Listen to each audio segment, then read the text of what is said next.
guys, Carrie Ann here, Kelsey Bryan Creations, and you guys know that I'm in my comfy place, right? My comfy place. So we're gonna have a long discussion today, a longer discussion than normal, and we're gonna talk a little bit about thriving. And as you guys know, I have always thought about the concept of surviving versus thriving because I feel like they're very different concepts, and I want us to start getting into the mode of thinking about thriving. Um, One of the things that, you know, I always say constantly to my friends and family is that the difference between a happy person and a sad person is just perspective, right? It's your viewpoint. It's how you view the world. I think thriving has a lot to do with that. Um, I try to go through life in a way where I take whatever is happening, so life be lifing, and I try to turn it around so that there's something positive that I've gotten out of it. And you guys have heard this before. You hear a lot of our thought leaders and our coaches talking about gratitude and making sure that you write in your journal. You journal every day, and you try to come up with one positive thing that you did in the day and things of that nature. And that's all having to do with perspective, right? And realizing that life's 50-50, right? 50% of the time, it's going great. The other 50, it's not. But if you are able to change your perspective in the moments where it feels heavy and hard, then you can move forward. And so I kind of want to talk to you about how we can go about thriving in our day to day life.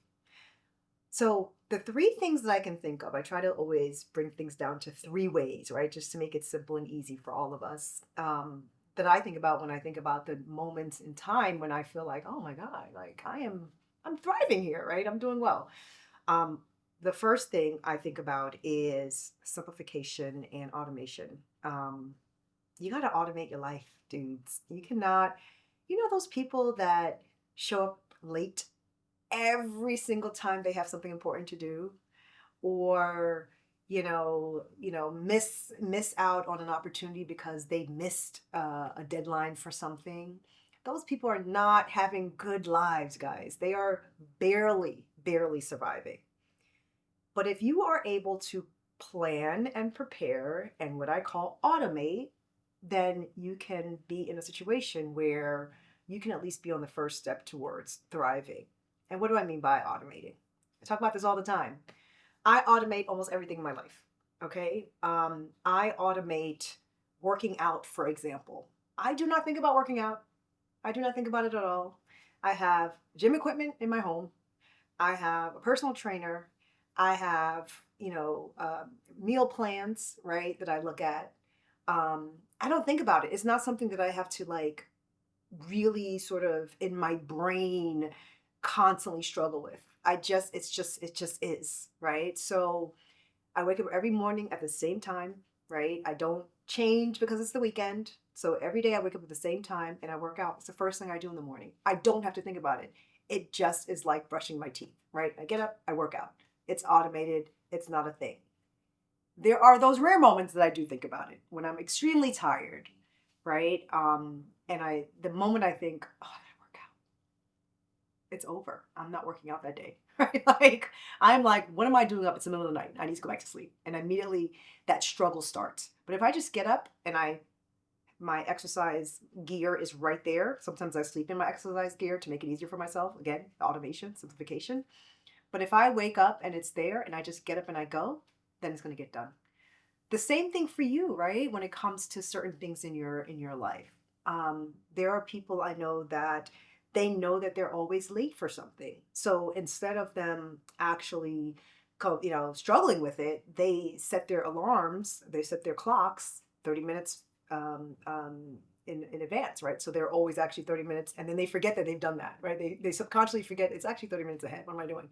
No, they actually end up arriving on time all the time. Or they plan to get there early. Like I'm a planner. So I always plan if I have a, big meeting, I always plan to arrive way ahead of time. It drives my husband nuts.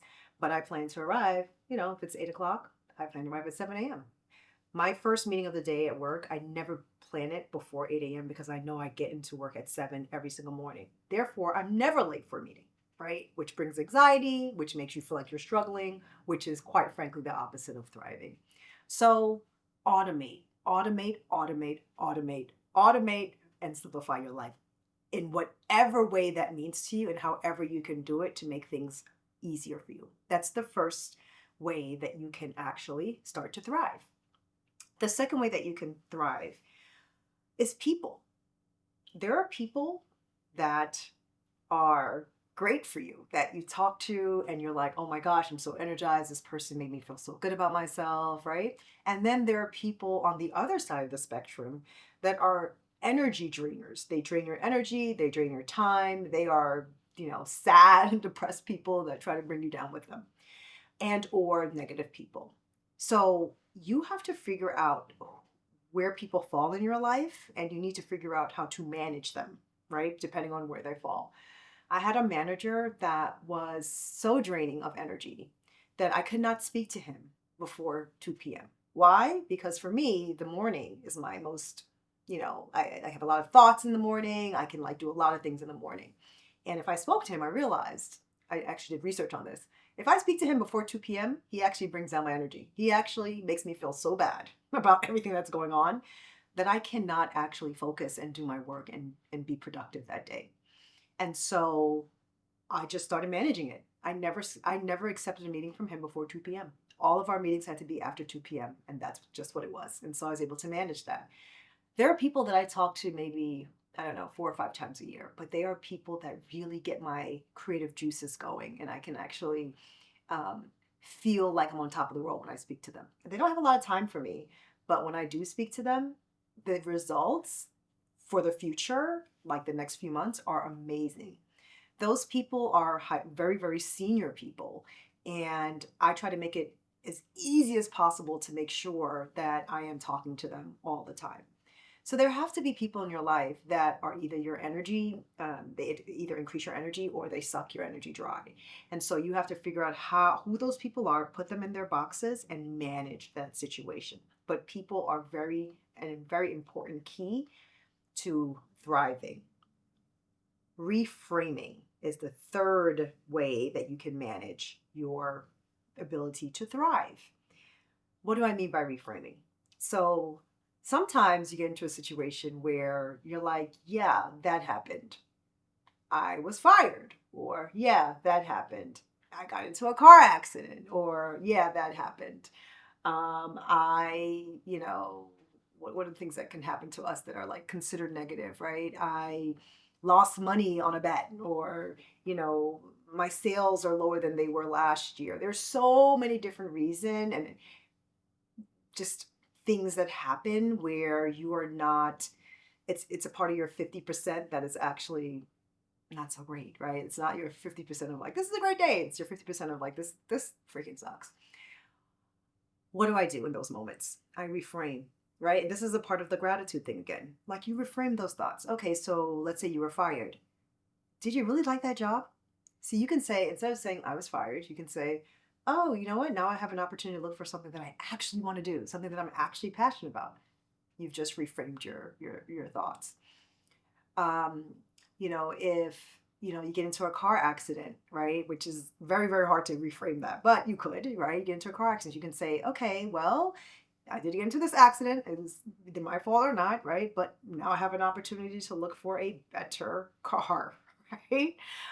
There's so many different ways that you can reframe the things that happen to you. This past year, I went through a big transformation in terms of my career. And I found myself every single day reframing all the things that were happening to me in order for me to be able to actually, move forward and seize on other opportunities that were presenting themselves. Because when one door sort of shuts, right, another door kind of opens. And so in this career transition, I kept saying to myself, well, at least I can build, right, on what I've learned. I've definitely learned a lot and I knew that. But how can I sort of like, do that pivot, right, and be able to do the things that I want to do in my career, and in a way that is even bigger than what it was before. So that was my reframing. Let me think bigger than how I thought before. And so I end up with a better opportunity because I wasn't in a mindset of, you know, feeling sorry for myself. I was in a mindset of, well, how can I build? How can I do more, right? Now that I'm in a position of change. So reframing is probably the third and most important thing that you can do in order to start thriving um, abundantly and, forget about this let's just survive mode. Stop being late. Stop feeling like the world is against you. Put yourself in a position where you have sort of a growth mindset, where you try things, where you do things differently. And a lot of that has to do with setting yourself up, positioning yourself up to thrive. To the Design Life, I am Carrie Ann.